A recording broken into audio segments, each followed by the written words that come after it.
kompetensi, dedikasi, loyalitas, dan tidak tercela. Itu kriteria yang diminta.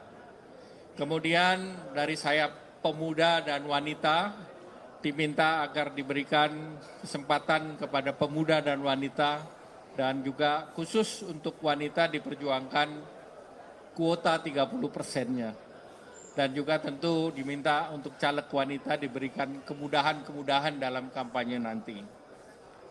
Kemudian seluruh ketua-ketua DPD, juga seluruh ketua-ketua umum Ormas Hasta Karya dan yang mendirikan bertanggung jawab untuk pemenangan Pileg, Pilpres, dan Pilkada, baik itu oleh DPP, oleh ketua-ketua provinsi, ketua-ketua kabupaten, ketua-ketua kota dalam seluruh tingkatannya, seluruhnya berkewajiban untuk memenangkan Partai Golkar.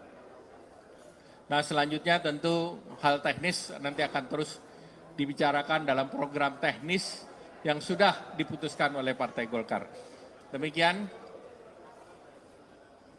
cukup, tidak ada pertanyaan. Terima kasih.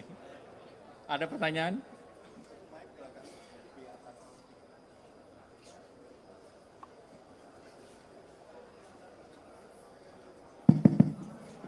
Oke, Pak Erlangga, saya Sevanya dari Metro TV. Tentu yang jadi pertanyaan kita semua saat ini adalah bagaimana arah dan sikap politik dari Partai Golkar sendiri di tengah situasi politik saat ini? Apakah yang berdasarkan hasil Munas dan juga Rapimnas ini mengusung Pak Erlangga sebagai calon presiden dari Partai Golkar? Tapi di tengah situasi kondisi politik saat ini yang begitu dinamis, apakah keputusan tersebut masih tetap untuk diperjuangkan? Lalu juga kembali lagi kami ingin menanyakan terkait dengan Koalisi Indonesia Bersatu untuk penegasannya, apakah koalisi ini masih tetap berdiri atau seperti apa? Terima kasih, Pak. Pertama saya jawab dulu Koalisi Indonesia Bersatu. Koalisi Indonesia Bersatu sudah dibentuk 1 tahun yang lalu, dan antar kami bertiga komunikasi masih terus, karena kalau akad nikah itu tekengannya belum ada yang diteken. Jadi koalisi ini masih terus berkomunikasi, bahkan juga tadi malam kami berkomunikasi dengan Pak Julhas. Jadi komunikasi tetap, terus kemudian hasil Munas, hasil Rapimnas dan Rakernas tetap mandatnya ada pada Ketua Umum Partai Golkar, dan seluruh daerah tetap meminta Partai Golkar untuk maju menjadi capres. Pak, untuk meneruskan saja, beberapa waktu terakhir dorongan publik terhadap Bapak dengan Pak Zulhas menguat untuk maju sebagai poros keempat ya. Dan itu bisa terjadi dengan 2 partai saja. Tanggapannya jadi bagaimana? Poros itu bisa 4, bisa 3, bisa 2. Namanya poros Ji Samsu, 2, 3, 4. Berarti pasti ya Pak? Berarti kemungkinannya tetap ada ketika Bapak dengan Pak Zulhas ya? Kemungkinan selalu ada. Ya. Ya. Dari mana? Iya Pak, selamat sore, saya Nia dari Harian Kompas. Yang pertama mau menegaskan Pak, yang dengan kunjungan PAN ke PDIP kemarin itu, apakah wacana memasangkan Bapak dengan Pak Zulhas itu sudah hilang?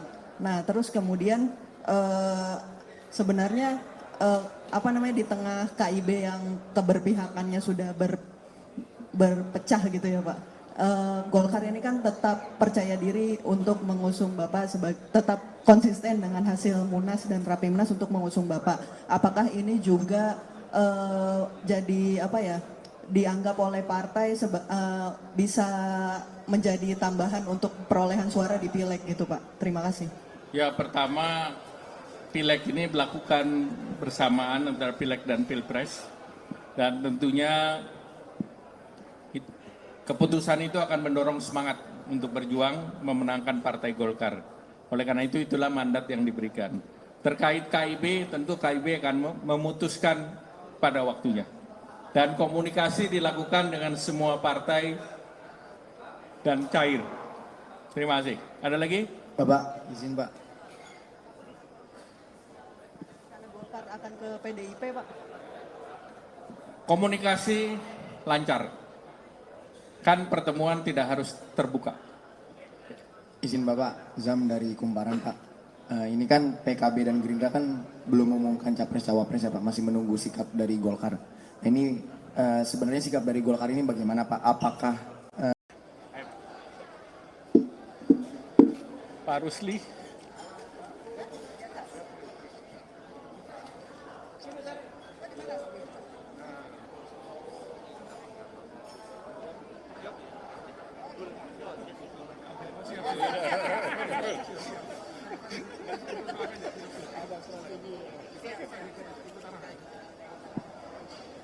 Assalamualaikum warahmatullahi wabarakatuh.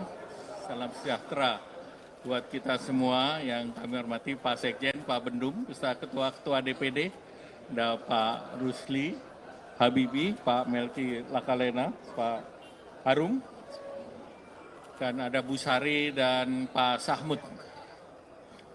Pertama, Partai Golkar telah menyelesaikan rapat kerja nasional dan dalam rapat kerja nasional yang dihadiri oleh 38